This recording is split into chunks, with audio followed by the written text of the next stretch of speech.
Intro. Cinema is about what we're meant to see. Every frame, every gesture, every shadow, carefully curated to guide our eyes. But what if the most disturbing parts weren't in the foreground? What if the real story was hiding in the background, unnoticed, unexplained, and never accounted for? For decades, filmmakers have relied on the power of subtext and mise-en-scène to enhance meaning. Yet in some films, the background tells a different story. A story that no one involved can or will explain, a silhouette that wasn't on the call sheet, a figure standing motionless in the shadows, an object that appears in one frame, then vanishes. Most audiences never notice, but for those who pause, rewind, and look closely, the effect is chilling. Some of these anomalies were passed off as crew mistakes. Others were acknowledged, only to be dismissed as technical artifacts or coincidences. But a few remain open questions, details so precisely placed, so subtly unnerving, that they raise a bigger issue. Were they intentional? If so, by whom? What happens when a piece of fiction accidentally captures something real? Or worse, when it deliberately tries to, and hopes no one will notice? In this episode of Darkroom Cinema, we're diving into 15 films that didn't just tell unsettling stories, they hid something unsettling in plain sight. Whether it's a face in the window no one remembers filming, or a child-sized shape moving where no actor was scheduled, these aren't just continuity errors. These are ruptures, tears in the illusion of safety that cinema tries so hard to maintain. So the next time you watch a movie and feel something watching you from behind the frame, maybe rewind and look again. Because sometimes the real horror isn't in the plot, it's just standing silently in the background. The Sixth Sense, 1999, The Guest Who Wasn't Invited. M. Night Shyamalan's twist-laden masterpiece is celebrated for its ending, but its most unsettling moment may actually occur long before the reveal, hidden in the periphery of an otherwise mundane scene. During a family dinner, young Cole sits at the table, silent and tense. As his mother clears plates in the background, a woman walks past the doorway. She's wearing an old-fashioned dress, her head is down, and she passes by quickly, too quickly. There's no reaction from any character, no musical sting, no follow-up. Viewers who spot her often assume it's a mistake, or a ghost meant to foreshadow the film's big twist.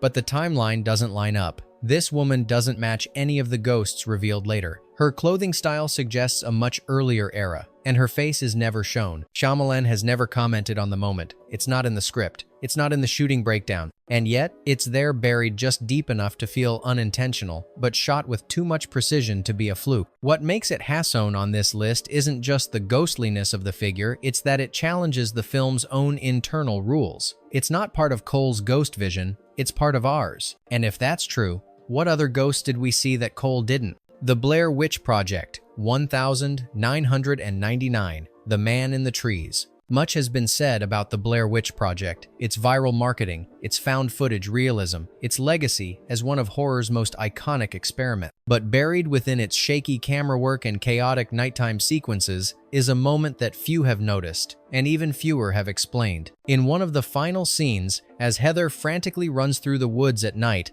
the camera catches a brief, jarring flash of something in the trees. For less than a second, a tall figure is visible standing between two trunks, completely still, watching. He doesn't move, he doesn't follow, he's not acknowledged. The filmmakers never reference this figure. Fans assumed it was Josh, the missing crew member, but frame comparisons show the silhouette doesn't match his build. Others suggest it was an accidental capture of one of the directors during production.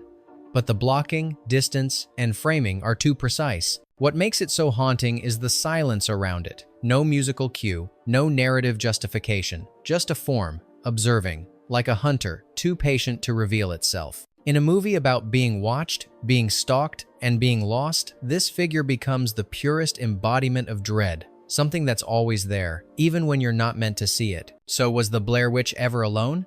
Or were there always more eyes in the woods than we realized? Children of Men, 2006. The Man in the Burning Building. Alfonso Cuarón's Children of Men is known for its long takes and immersive realism, but in one of its most chaotic scenes, a blink and you'll miss it moment adds a layer of terror that feels anything but scripted. As Clive Owen's character runs through a war-torn urban battleground, a building explodes in the background. Smoke and debris fly outward, but if you pause at just the right second, something appears in the window. A man, arms outstretched, screaming before he's swallowed by flame. There is no sound beyond the blast, no reaction from the main characters, and no sign of the man in any subsequent frame. Was this a stunt gone wrong? An actor caught too close to the detonation?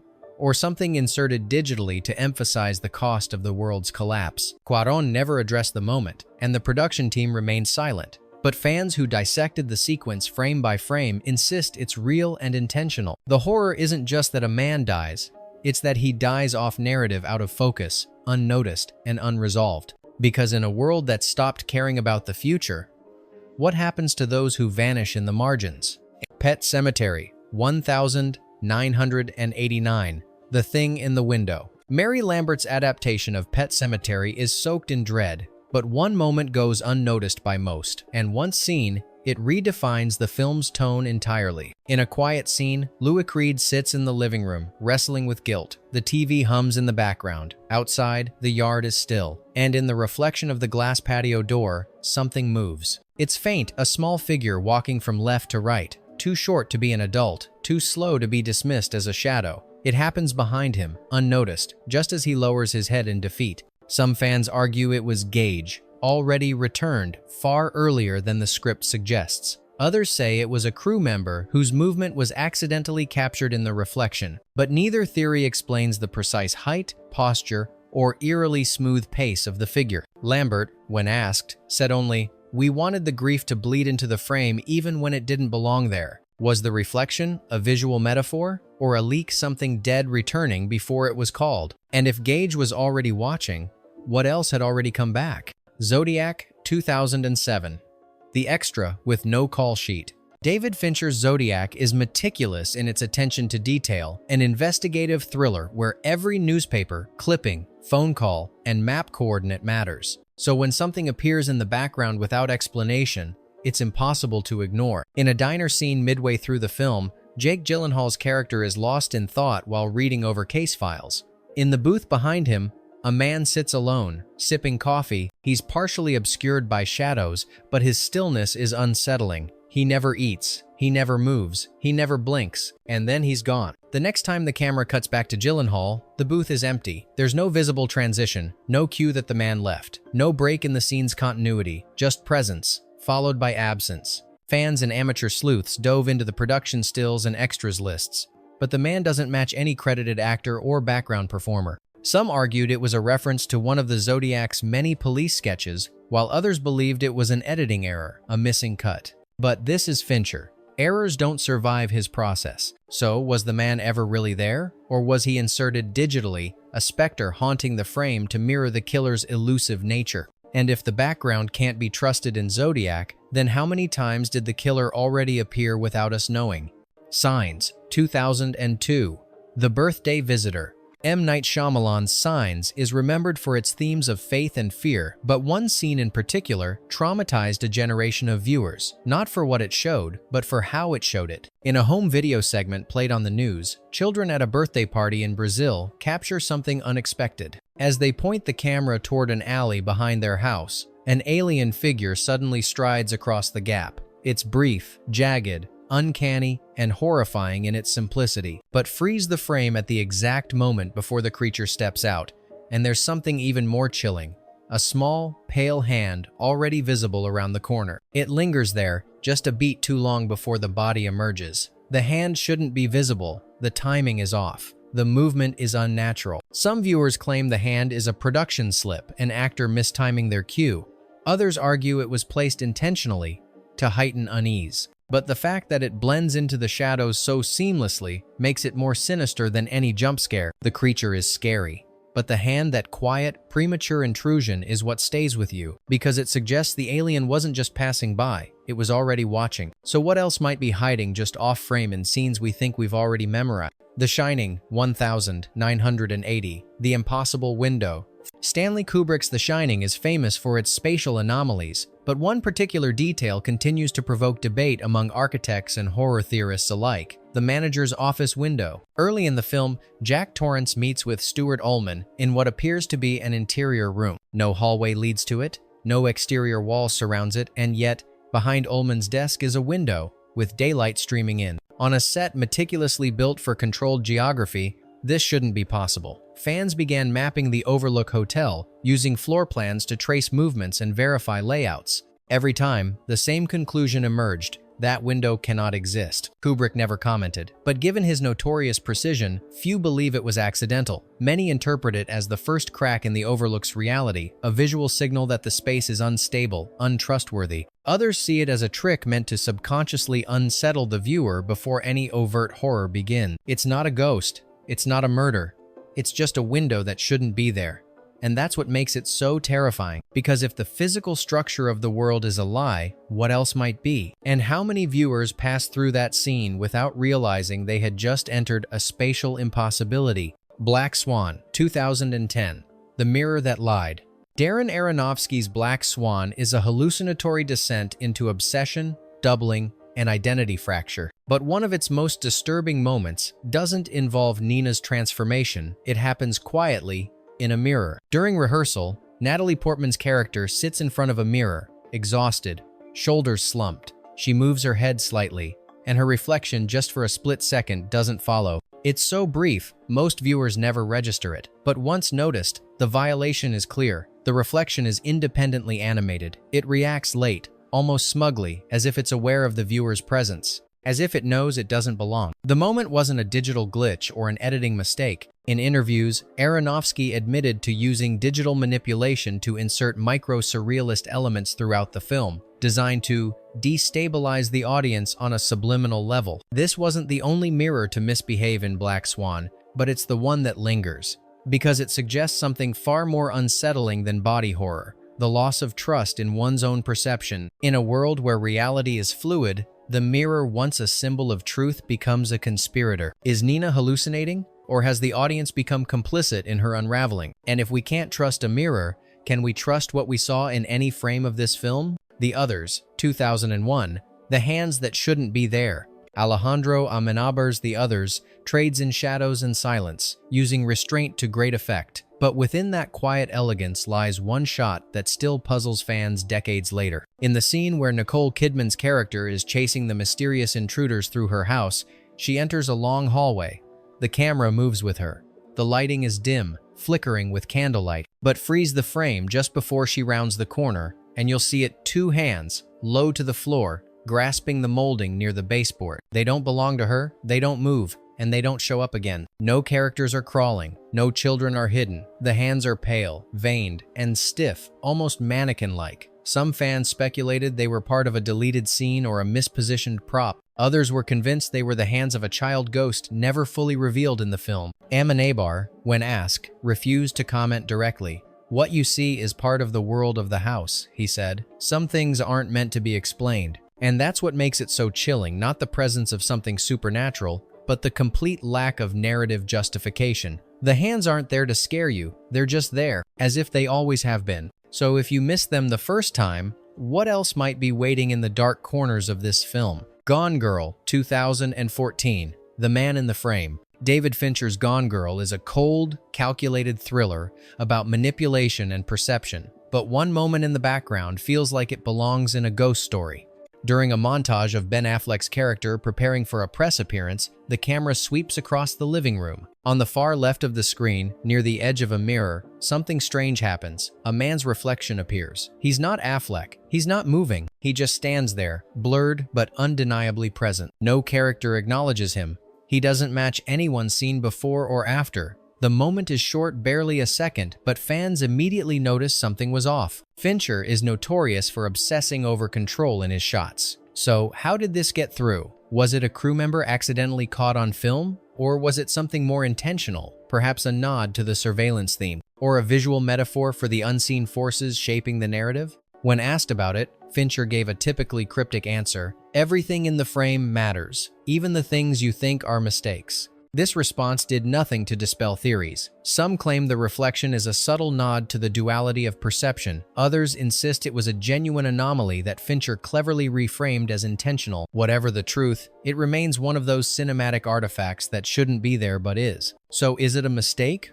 Or a message for those paying extra attention? Hereditary, 2018. The Smiling Man in the Darkness. Ari Aster's Hereditary is a masterclass in psychological horror. But one of its most unsettling moments doesn't involve blood, screams, or supernatural entities. It involves something that doesn't move at all. In a late-night scene, Toni Collette's character walks through her darkened house, grief consuming her like a fog. As she enters the living room, the camera lingers in the background on pure blackness. But hidden in that blackness is a shape. It's a naked man, standing perfectly still, smiling. No sound cues draw your attention. No character reacts. He's not lit, not staged, just embedded in the void. For many viewers, he's invisible until a second or third watch. But once you see him, you can't unsee him. He reappears later in the attic scene, unmistakably part of the cult that orchestrates the film's horror. But his first appearance is never explained. Why is he there? How long has he been watching? What's so deeply disturbing isn't just the voyeurism, but the calmness, the way he blends in with the shadows,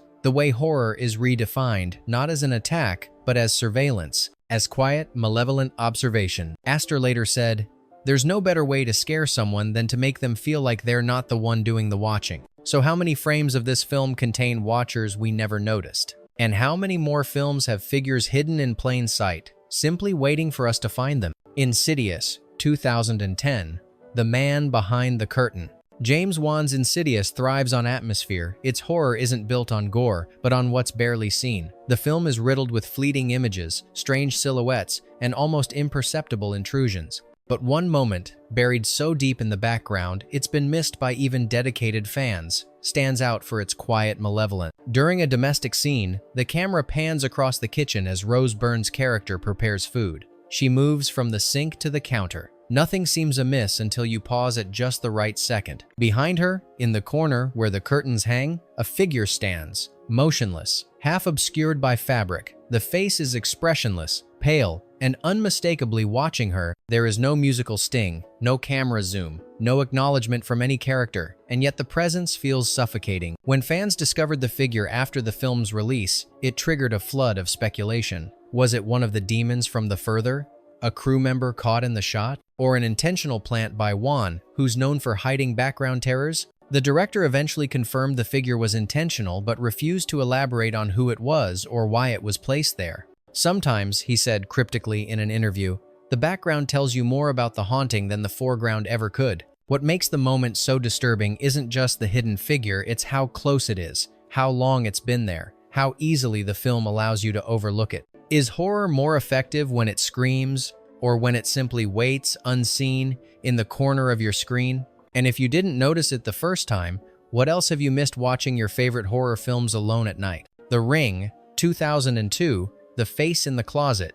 Gore Verbinski's The Ring is remembered for its chilling imagery, a cursed videotape, a well in the woods, a girl with hair draped over her face. But buried deeper than its overt scares lies a brief, easily overlooked moment that's arguably more disturbing than any of its scripted horrors. It occurs during the scene where Naomi Watts' character discovers the first victim's body in a bedroom closet. The shot is quick, no more than a few seconds. The door opens, revealing the contorted, discolored corpse of a teenage girl. The horror is instantaneous and visceral, but that's not all that's in the frame. Off to the side, just behind the door, something appears briefly. A pale face, not belonging to the body, not belonging to Watts, and not belonging to anyone listed in the scene.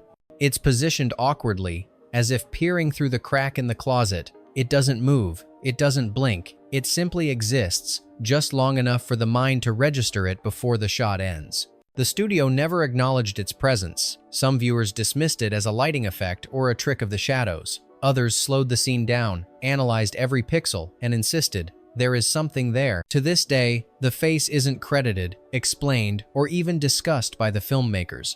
Verbinski himself, when asked in an early interview, redirected the question, and fans familiar with the film's theme's perception, denial, hidden truths, found the ambiguity disturbingly appropriate. Was this an unintentional trick of the eye? A deliberate insertion meant to test our awareness? Or was it a reminder that in The Ring, nothing is ever truly dead and nothing ever really leaves the frame? Three Men and a Baby, 1987. The Phantom in the Curtains. At first glance, Three Men and a Baby is the last place you'd expect a haunting. A lighthearted comedy about three bachelors navigating unexpected fatherhood, it was a box office hit and a cultural milestone of the late 1982. But behind its family-friendly exterior lies one of cinema's most persistent and unnerving legends. In one scene, as Ted Danson's character walks through the apartment, a dark figure appears between the curtains in the background. Freeze the frame, and you'll see what looks unmistakably like a young boy standing motionless, peering out from the shadows. He's not blurred, he's not a prop, he's just there. Rumors spiraled almost immediately after the film's release. Some claimed the figure was the ghost of a boy who died in the apartment where the scene was filmed, despite the entire movie being shot on a soundstage. Others said it was a cardboard cutout of Ted Danson's character, accidentally left in the shot. The studio later leaned into this explanation, claiming the cutout had been used for a different scene and was mistakenly placed behind the curtain. But when fans reviewed the scene, they noticed something odd. The figure didn't match the known cutout. Its posture was different, its height was wrong, and it didn't resemble Danson at all. Despite repeated clarifications, doubt lingered. The studio's explanation felt too convenient, too polished. And like all good mysteries, the more it was explained, the less believable it became. Is this a case of mistaken identity? Or did something appear in the background that wasn't part of the script or the set? And if so, why has no one ever truly accounted for it? The Exorcist 3, 1990, The Figure That Wasn't Meant to Move. William Peter Blatty's The Exorcist 3 was never meant to be a traditional horror film. Rooted more in psychological dread than jump scares, the film builds tension like a fever dream, slow, unnerving, and quiet. But amid its precision, one shot contains something so off, it becomes impossible to unsee. Roughly halfway through the film, there's a scene in a hospital corridor. A nurse finishes her rounds and steps into a room. As the camera lingers on the empty hallway, there's a moment of pure stillness until a figure moves in the background. Dressed in white, the shape appears to step into the frame and then suddenly vanish again. The movement is subtle, almost forgettable, until you realize no character is supposed to be there. There's no dialogue, no musical cue, no narrative reason for the figure's presence. Some fans believed it was a crew member accidentally caught on camera, but the motion is too fluid, too perfectly framed. Others argue it was a ghostly extra one of several added in post-production to heighten the film's unease, but Blatty never confirmed it. In fact, he later said that certain scenes were tampered with in the editing process by studio hands. The shape's identity remains unknown. It doesn't appear in the script, nor is it listed in any production notes. And despite countless fan breakdowns, frame-by-frame analyses, and speculation, there's still no answer. So, was this a technical error, an intentional plant, or something else entirely? Was it just background atmosphere, or something that slipped in when no one was watching? The unedited broadcast, Ghost Watch 1992, technically not a theatrical film, Ghost Watch was a BBC television special that aired on Halloween night, 1992. Framed as a live investigation into paranormal activity, it fooled thousands into believing what they were seeing was real. But amid the scripted chaos, one visual anomaly slipped past even the creators until viewers began calling in. Throughout the broadcast, a shadowy figure appears intermittently in the background, behind curtains, in reflections, standing outside windows. Each time, he's barely visible. Dressed in a long coat, with hollow eyes and a twisted posture, the figure was dubbed Pipes by fans. Most assumed these were scripted scares, planned, placed, and timed. Except one of them wasn't. In a later interview, a production assistant confessed that a figure appears at timestamp 1 hour, 17 minutes, and 43 seconds completely outside the scheduled cues. It wasn't one of the actors. It wasn't in the script. The studio's playback review confirmed the presence and then couldn't find it again in the master. To this day, no one has claimed responsibility for that instance. It's become a kind of ghost within a ghost story, a real intrusion in a fake haunting. Was it a glitch? A layered tape error? Or did something uninvited join the broadcast? In a production designed to blur reality and fiction, perhaps something took that as an invitation.